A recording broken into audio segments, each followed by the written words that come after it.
Juan Kapitulo 6, versikulo 35. Si Jesus miingon kanila, "Ako mao ang pan nga naghatag sa kinabuhi. Ang muari kanako dili nagayod gutomon, ug ang mutuo kanako dili nagayod uhawon."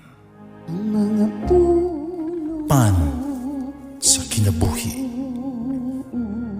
maglikon unta sa mong pagtuo ug gagaka kami sa pagtuman sa imong mahal nga kasuguan.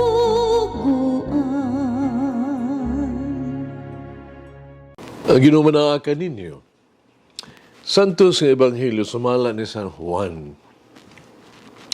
Human ini dihay pangilin sa mga Hudiyo, miadto si Jesus Jerusalem. Dito sa Jerusalem, duol sa ganghaan, ganyanlag og ganghaan sa mga karnero, may linaw nga gitawag og Betsata sa Hebreo.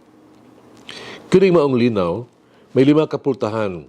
Gitapangkuhan diin may daghang mga masakiton nga naghigda, mga buta, mga bakol, mga paralitiko. Dito'y tao nga nasakit sulod sa 8 katuig. Nagkita siya ni Jesus, naghigda dito nga nasayra ni Jesus nga siya nagmasakiton sa maong gidugayon. Basta gipangutana siya niya ang tao, "Gusto ba kang maayo?" Masakiton mitubag, "Sir, walay makakasakwat ka na ako ngadto sa linaw, kung ang tubig mukutaw na. Ug samtang malimbasog ako sa pag-adto sa linaw, dunay lain nga makauna ka na ako didto." Si Jesus, mingon kaniya, "Tindog, dada ang imong gihigdaan ug lakaw." Diha-diha na ayo siya, gidala niya ang iyang higdaanan ug milakaw. Nitabo kini sa adlaw ipapahulay. Musagiingnan sa mga Hudiyo ang mga tao nga naayo. Ang adlaw ipapahulay karon ug supang sa atong balaod ang pagdala sa imong gihigdaan. Siya mitubag, "Giingnan ako sa tao nga nag-ayo kanako, dada ang imuhang gihigdaan ug lakaw." Sila nangutanan kaniya, "Kinsay nagsugo kanimo sa pagdala sa imong gihigdaan ug sa paglakaw?" Apan ang tao nga naayo, wala makaila kung kinsa siya. Kini pahawa man si Jesus sang nitiha may pundok sa mga tao ni atong dapita. Human kini mahitabo, nikibalag ni Jesus ang tao dito sa templo. Umiingon si Jesus kaniya, "Tanawa, naayo ka na. Ayaw na pagpakasala.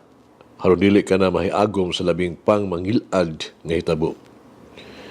Nilakaw ang tao, misugilon sa mga kadagkuan sa mga Hudiyo nga si Jesus di ay mao'y nag-ayo kaniya. Tungod niini, misugod ang mga Hudiyo paglutos kang Jesus kay giayo man niya ang tao sa adlaw ipapahulay. Ang Ebanghelyo sa Ginoo. Pasalamati ang Ginoo kay siya maayo, ang iyang gugma mulungtad hangtod sa kahangturan.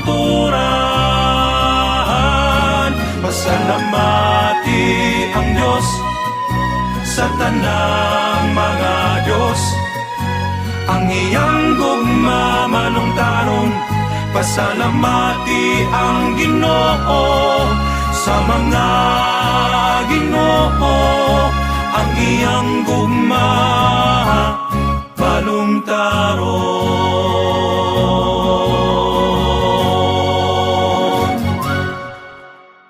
Usa ka Domingo sa buntag, nagmisa ako.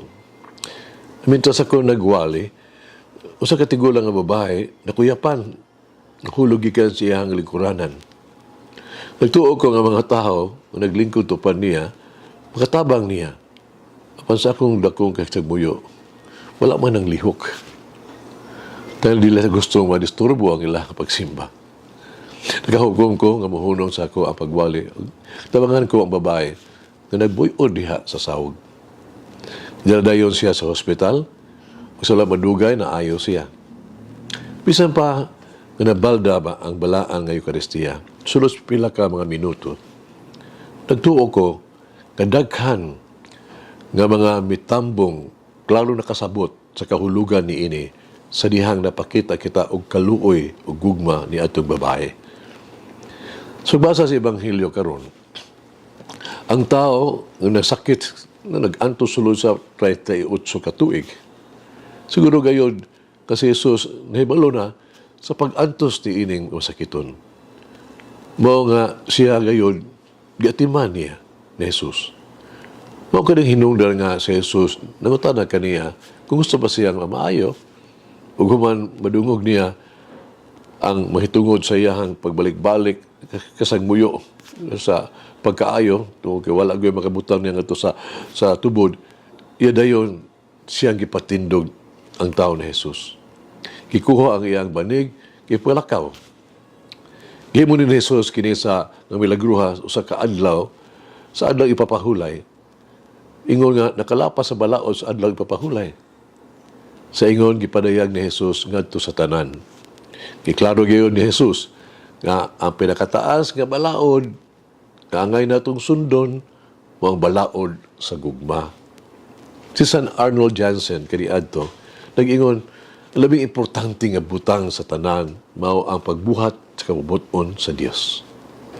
Kung gusto sa Dios nga magkugi kita aron maluwas ang mga kinabuhi sa tuang mga adlaw-adlaw nga walay pagpahulay, nagkinahanglan natong tumanon ang iyang tawag bisan pa sa tuang personal nga panginahanglan ug tinguha sa pagpahulay.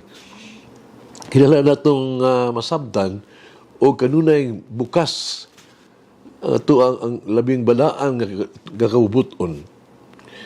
Giyagyag ni Jesus ang pagkalis mura pagka awkward, no? Saling kapaw sa mga liyos ng mga otoridad sa iyang panahon, kagrabe kayang nagsaway kaniya ug sa katapusan nagplano pa gani sa iyang kamatayon. Sila mismo naglapas sa balaod sa adlaw ipahulay, apan mas grabe pa ni ana, wala sila mapakitag kaluoy ngadto sa labing ubos sila mga igsuon. Kanunay ba natong gitinguha ang mga butang kag gusto ipabuhat sa Ginoo kanato, na ba diha sa katawhan sa Dios, di kita kinahanglan mo sakripisyo sa tong kagalingong kasiguruan? Ginoo, unsa may imong gusto nga akong buhaton karong adlaw? Matuman unta ang imong pagbuot. Pag-ampo kita. Pero Jesus sa panahon sa Kwaresma nangita ako og espirituhan ng pagbag-o ug mas lawom nga koneksyon kanimo. Pura ako sa imong balaan nga espiritu, limpyuhi ang ako ang kasing-kasing ug paduula ako sa imong gugma o grasya. Amen. May guide me to know the presence of God in each moment. Mulangin ang Diyos pagagahom sa tanan, Amahan, Anak, Espiritu Santo. Amen. May the Lord of the divine mercy bless us all, heal us from all diseases and suffering.